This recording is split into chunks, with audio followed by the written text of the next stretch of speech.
Hello दोस्तों, आज से एक साल पहले जुलाई महीने में हाथरस में एक बाबा के शिविर में एक भगदड़ मची थी।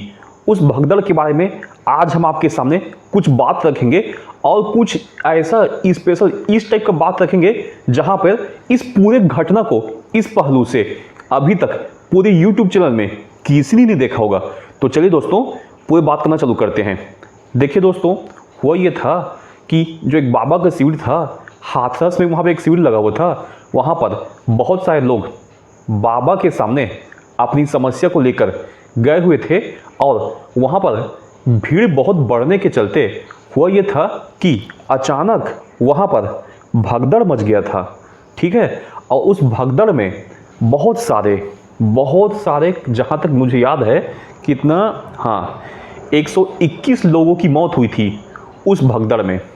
दोस्तों, अब यहाँ पर इस पूरे घटना को मैं बताया था ना, आपके सामने दूसरे पहलू से देखूंगा, दूसरा प्रकार का अलग ही पहलू। तो पहलू बताता हूँ दोस्तों। आपने सन 2015 में आई मूवी तमाशा मूवी देखा है? ये तमाशा मूवी में कौन काम किया था? ये रणबीर कपूर और दीपिका पादुकोण, इन दोनों एक्टर और एक्ट्रेस की मूवी थी तमाशा मूवी। दोस्तों, आप उस मूवी का एक सीन याद कीजिए। वहाँ पर ऐसा था कि रणबीर कपूर अक्सर एक जो वहाँ पर बूढ़े बाबा थे उनसे कई प्रकार की कहानियाँ सुना करते थे। उस कहानियों से उनको कई प्रकार की शिक्षा मिलती थी। याद है दोस्तों? तमाशा मूवी देखा होगा तो देखिएगा, और नहीं देखा होगा तो आज ही जाके देखिए। एक बूढ़े बाबा से रणबीर कपूर कैसे कई प्रकार की कहानियाँ सुनते हैं। दोस्तों, हमारे जो वर्तमान जीवन में जो तरह तरह के बाबा हम देखते हैं, यह भी उसी प्रकार की लोगों को कहानियाँ सुनाते हैं और कहानियों के माध्यम से ही लोगों की समस्या को दूर करने का दावा करते हैं। दोस्तों, मानता हूँ कि 3 घंटे लोग कहानी सुनाते हैं ये बाबा लोग, फिर 3 घंटे के बाद लोगों का 3 घंटे का समस्या समाधान भी शिविर भी तो होता है ना, तो शिविर में उसी प्रकार की समस्याओं का समाधान किया जाता है। अब दोस्तों, जो ये शिविर होता है, यहाँ पर महिलाओं की इतनी ज़्यादा संख्या क्यों होती है, मैं आपको बताना चाहता हूँ। दोस्तों, मेन प्रॉब्लम ये है कि महिलाओं के दिल में, उनके परिवार में, उनके आसपास के सराउंडिंग में बहुत सारी प्रॉब्लम होती है जो कि एक पुरुष होकर आप उनकी प्रॉब्लम को नहीं समझ सकते। एक महिला के पास, जो एक गरीब महिला होगी, उसके पास एक अमीर क्लास की महिला की तुलना में कई प्रकार की समस्याएं होंगी। अमीर क्लास की महिला के सामने दूसरी समस्या हो सकती है, लेकिन पैसे की समस्या तो नहीं होगी ना। जो गरीब क्लास की महिला है दोस्तों, उसके सामने उसकी खुद की कास्ट की प्रॉब्लम होती है, जेंडर की प्रॉब्लम होती है, प्लस गरीबी की भी प्रॉब्लम होती है। दोस्तों, अगर आप एक महिला हैं और मेरे इस वीडियो को देख रहे हैं तो आप खुद सोचिए, आपके पिताजी ने आपके ऊपर पढ़ाई लिखाई में बहुत हेवी इन्वेस्टमेंट किया था, उसके बाद ही तो आप वर्तमान में गवर्नमेंट सेक्टर या प्राइवेट सेक्टर में एक अच्छी पोजीशन पे पहुंची हुई है।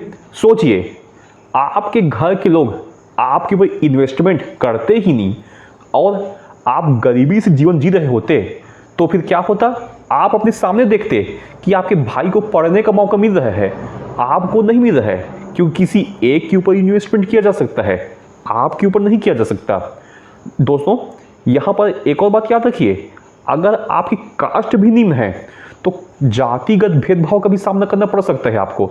उसके पश्चात अगर आपको गरीबी का सामना करना पड़ गया तो माशाअल्लाह भयानक सबसे बड़ी समस्या तो अधिक तरीके से यही वाला होता है।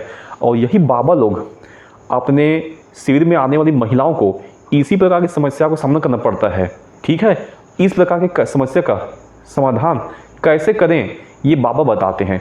तो दोस्तों, यहाँ पर होता यह है कि अगर आप बॉयज़ हैं या फिर गर्ल्स हैं, दोनों आप इस वीडियो को देख रहे हैं तो समझ जाइए, भारत में इतना ज़्यादा निराशा का माहौल हो चुका है अपने वर्तमान परिस्थितियों के चलते कि आप किसी की समस्या का समाधान ना भी कर पाएँ, केवल उसकी समस्या को सुन लेवें तो भी उससे सामने वाले को शांति मिल सकती है। अब कैसे सुनना है उस सामने की समस्या को, सामने कुछ बताएगा तो हाँ ऐसा, अरे ऐसा हो गया, अरे नहीं होना चाहिए था ऐसा, अरे रे बहुत गलत हुआ, बहुत गलत हुआ, पीठ थपथपा दीजिए ऐसे बोलते बोलते, अरे रे बहुत गलत हुआ, बहुत गलत हुआ, अरे आगे से ऐसा मत करना, ठीक है। केवल आप किसी का इतना बात सुन लेवे और उसके समस्या का समाधान ना कर पावे तो भी वह जो बाबा है या फिर आप स्वयं किसी की जब आप इतना बात सुन लेवे तो खुद आपकी एक बहुत बड़ी फैन फॉलोइंग बनना ऑटोमेटिक चालू हो जाएगा। क्यों? क्योंकि आप दूसरों की समस्या को सुन रहे हैं, भली समाधान नहीं कर पा रहे हैं। और एक आम आदमी, एक देश की आम गरीब महिला को यही चाहिए कि कोई तो उसकी प्रॉब्लम सुने, उसे घर में उसकी सास किस तरह टॉर्चर करती है वो तो सुने, बच्चे उसकी बात नहीं मानते वो तो सुने, घर में गरीबी का माहौल है लेकिन गरीबी में भी उसको 10 प्रकार की शौक है कि मेरे को ऐसे गहने चाहिए, मेरे को ऐसा चाहिए, मेरे को वो चाहिए, उसकी बात कोई तो सुने। यही वो बाबा हैं जो कि महिलाओं की बात सुनते हैं और बात सुनने के पश्चात हल्का फुल्का कोई समाधान के उपाय दे भी देते हैं। जरूरी नहीं है कि वो उपाय काम करे। किस प्रकार के उपाय हो सकते हैं कि अपने हाथ में कलाई में एक धागा बांधो, धागा तुमको फल देगा। कभी कभी ऐसा होता है कि किसी के महिला के हाथ में धागा बांधा जाए और अचानक किस्मत से उसके साथ कुछ अच्छी घटना घट जाए तो फिर बाबा के चरणों में पड़ जाती है कि बाबा जी आपके चलते ही ये सब हुआ है, आपके चलते ही ये सब हुआ है, जबकि किसी भी फील्ड में किस्मत का भी फैक्टर होता है।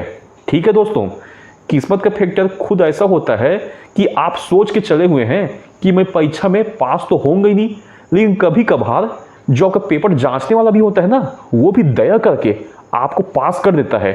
और आपने रिजल्ट से पहले किसी बाबा के हाथ से कुछ नुस्खा लिया होगा, कुछ ताबीज पहना होगा, कुछ हाथ में कुछ बांधा होगा, ठीक है, या कुछ भी मंत्र का उच्चारण, मंत्र का जाप दिन में 101 बार करते होंगे और उसके पश्चात आप पास हो जाएं तो आपको यही लगेगा कि अरे ये तो इस बाबा का कमाल है जिसके चलते मैं पास हो गया हूँ। समझे दोस्तों आप? तो फिर दोस्तों अभी तक मैंने आपको जो समझाया उससे आप समझ तो गए ही होंगे ना कि बाबाओं के जो शिविर है, समस्या समाधान शिविर, वहाँ पर इतनी सारी महिलाएं क्यों जाती हैं। मैं जैसे कि अब बता चुका है आपको अभी तक के कि घर के प्रॉब्लम से, काम काज से निपटने का उपाय यही होता है कि कोई भक्ति का कार्य में चले जाएं, कहीं मंदिर कार्य में चले जाएं, कहीं बाबा के प्रवचन में चले जाएं और प्रवचन में बाबा से अपनी दिल की बात भी शेयर कर लें। अभी तक मैंने आपको समझाया, वो समझा तो है ही ना। तो दोस्तों चलिए, मेरे इस वीडियो को देखने के बाद आप भी एक निश्चय कर लीजिए कि आपके पहचान में कोई भी एक इंसान होगा जो कि दुखी होगा, तो फिर उसके सामने आप एक साइकोलॉजिस्ट या एक काउंसलर की भूमिका निभाएं, जैसे कि बाबा निभाते हैं। लोगों की प्रॉब्लम सुन के और हल्का फुल्का उनको ढांढस बंधाकर एक साइकोलॉजिस्ट या काउंसलर ही तो बनते हैं बाबा, उससे बड़े कुछ नहीं हैं ये लोग। तो दोस्तों आप भी तय कर लीजिए कि आपके लाइफ में कोई भी आएगा या आएगी तो आप उसकी प्रॉब्लम जरूर सुनिए और सुन के उसको ढांढस जरूर बधाइए। उससे होगा ये कि जो उसके मन की टेंशन है, टेंशन दूर तो होगी ही ना। और टेंशन दूर होने के बाद ये भी पॉसिबल है कि आपको अपनी लाइफ में एक सच्चा फ्रेंड की ज़रूरत हो, या फिर किसी को गर्लफ्रेंड की ज़रूरत हो सकती है, बॉयफ्रेंड की ज़रूरत हो सकती है। ऐसा आप किसी की प्रॉब्लम सुनेंगे तो इस हद तक भी बात आगे बढ़ सकती है, पॉसिबल तो है ना। तो चलिए इसी तरीके से आप लोगों की ज़िंदगी में काउंसलर बनिए, साइकोलॉजिस्ट बनिए, जैसा कि ये बाबा ना ही किसी प्रकार की साइकोलॉजिकल डिग्री लेकर काउंसलर बन चुके हैं, साइकोलॉजिस्ट बन चुके हैं, उस तरीके से आप भी बनने की कोशिश कीजिए। और ज़रूर जब ये बाबा सफल हो सकते हैं जो कि उतने खास पढ़े लिखे नहीं हैं, तो आप तो बहुत पढ़े लिखे हो यार जो मेरी इस वीडियो को देख रहे हो, तो फिर आप साइकोलॉजिस्ट क्यों नहीं बन सकते, आप काउंसलर क्यों नहीं बन सकते। और फिर जिस प्रकार से बाबा यहाँ पर लोगों की पीड़ाओं को दूर करने की बात कहकर अपना काम निकालते हैं, आप भी अपना काम निकालिए।